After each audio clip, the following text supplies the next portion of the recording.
Hi అండి, welcome back to our channel. అందరూ ఎలా ఉన్నారు? అందరూ బాగున్నారా? నేనైతే బాగున్నాను. ఈరోజు అయితే ఒక కొత్త రెసిపీతో అయితే మేము ముందుకైతే వచ్చానండి. ఈరోజు చేయబోయే రెసిపీ అయితే మష్రూమ్ కర్రీ అండి. ఇదైతే రెస్టారెంట్ స్టైల్లో అయితే చేశాను. కర్రీ టేస్ట్ అయితే చాలా బాగుంటుంది, మీరు కూడా ట్రై చేయండి. మష్రూమ్స్ అయితే తీసుకున్నానండి నేను. ఈ మష్రూమ్స్ని అయితే నీట్గా మనం పై పొర అయితే ఉంటుంది, ప్రతి మష్రూమ్కి పై పొర అంతా తీసేసుకొని నీట్గా కడిగేసుకోవాలండి. కడిగేసి పక్కన పెట్టుకోవాలి. అలాగే గ్రేవీ కోసం అయితే 2 టమాటాలు, అలాగే కొంచెం జీడిపప్పు గుండ అయితే తీసుకున్నాను నేను. దీన్ని అయితే మిక్సీ పట్టుకోవాలి. మీ దగ్గర జీడిపప్పు గుండ లేకపోతే కనుక పల్లీలు కానీ, నువ్వుపప్పు కానీ, ఆ గసగసాలు కానీ ఏవైనా వేసుకోవచ్చు. మనకైతే గ్రేవీ బాగా వస్తుందండి. దీన్ని అయితే మిక్సీ పట్టి నేను పక్కన పెట్టేసుకున్నాను. మష్రూమ్ని అయితే నీట్గా కడిగేసుకున్న తర్వాత ఈ విధంగా కట్ చేసుకొని కొంచెం సాల్ట్ వాటర్ అయితే వేసుకొని పక్కన పెట్టుకోవాలండి. సాల్ట్ వేయడం వల్ల అయితే మష్రూమ్ అయితే కట్ చేసిన తర్వాత బ్లాక్ అయితే అవ్వదు, వైట్గానే ఉంటుంది.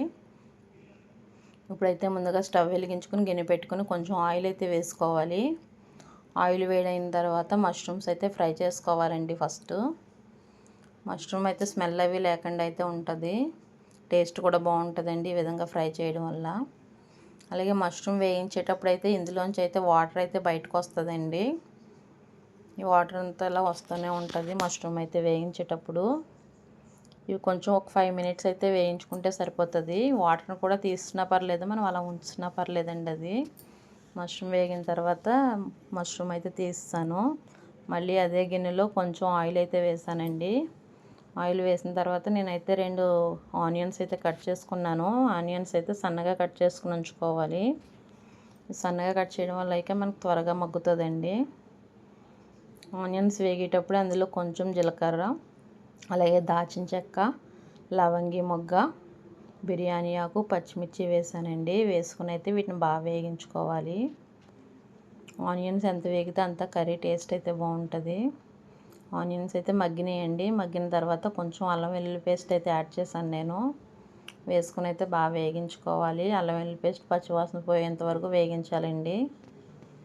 మధ్య మధ్యలో అయితే కలుపుకుంటూ ఉండాలి. అల్లం వెల్లుల్లి పేస్ట్ వేసిన తర్వాత అడుగు పడుతుంది కదా, అందుకు. అది వేగిన తర్వాత మనం ముందుగా ప్రిపేర్ చేసుకున్న పేస్ట్ని అయితే వేసుకోవాలండి. టమాటా పేస్ట్ వేయడం వల్ల గ్రేవీ వస్తుందండి బాగానే, టేస్ట్ కూడా చాలా బాగుంటుంది కర్రీ. మష్రూమ్లో మనకి ఏమైనా కావాలితే వేరే వెజిటేబుల్స్ కానీ ఏవైనా యాడ్ చేసుకుని అయితే వండుకోవచ్చు. నేనైతే ఓన్లీ మష్రూమ్ కర్రీ వండాను. టమాటా వేసిన తర్వాత స్టవ్ అయితే సిమ్లో పెట్టుకోవాలండి. చూడండి, ఆయిల్ అయితే పైకి వచ్చింది. ఈ విధంగా అయితే మగ్గించుకోవాలి. ఇది మగ్గేటప్పుడు అందులో కొంచెం పసుపు, అలాగే టేస్ట్కి సరిపడినంత సాల్ట్ కూడా వేసుకోవాలండి. దీన్ని అయితే సిమ్లోనే ఉంచుకొని అలా మగ్గించుకోవాలి. ఇలా ఆయిల్ అయితే పైకి రావాలండి, అప్పుడే కర్రీ బాగుంటుంది. చూడండి గ్రేవీ ఎంత బాగుందో, స్మెల్ అయితే చాలా బాగా వస్తుంది కర్రీ. ఈ విధంగా అయినప్పుడే మనం మష్రూమ్ అయితే వేయించుకున్నాం కదా, మష్రూమ్ వేసుకోవాలి.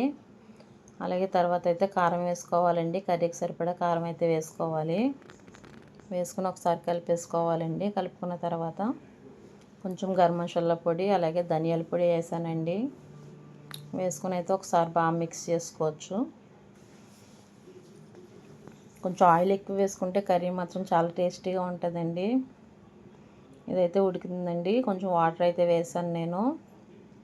వాటర్ వేసుకుని ఒకసారి బాగా కలిపేసుకోవాలి. స్టవ్ని అయితే పెద్ద మంటలో ఉంచి ఉడకపెట్టిన తర్వాత స్టవ్ని అయితే సిమ్లో పెట్టుకోవాలండి. ఇదైతే ఫుల్ గ్రేవీ అయితే వచ్చింది. మనకు ఆనియన్ అంటూ కనిపించదండి కర్రీలో అయితేనే. స్మెల్ అయితే చాలా బాగా వచ్చింది. ఈ కర్రీ రైస్లోకి కానీ, చపాతీలోకి కానీ, మన బిర్యానీకి కానీ దేనికైనా సరే చాలా బాగుంటుందండి. రెస్టారెంట్ స్టైల్లో అయితే చేశాను. టేస్ట్ అయితే చాలా బాగుంది. మీరు కూడా ట్రై చేయండి. ట్రై చేసిన తర్వాత కర్రీ ఎలా వచ్చిందో కామెంట్ అయితే చేయండి. ఇదైతే చల్లారిన తర్వాత అయితే కొంచెం గట్టిగా అవుతుందండి. కొంచెం జారుగా ఉండగానే మనం స్టవ్ అయితే కట్టుకోవాలి. కర్రీ అయితే దగ్గరికి అయిపోయిందండి. దగ్గరికి అయిన తర్వాత లాస్ట్లో కొత్తిమీర అయితే వేసి దింపేసాను. ఇది హెల్త్కి కూడా ఎంతో మంచిదండి. తినడం వల్ల అయితేనే డి విటమిన్ అయితే ఉంటుంది.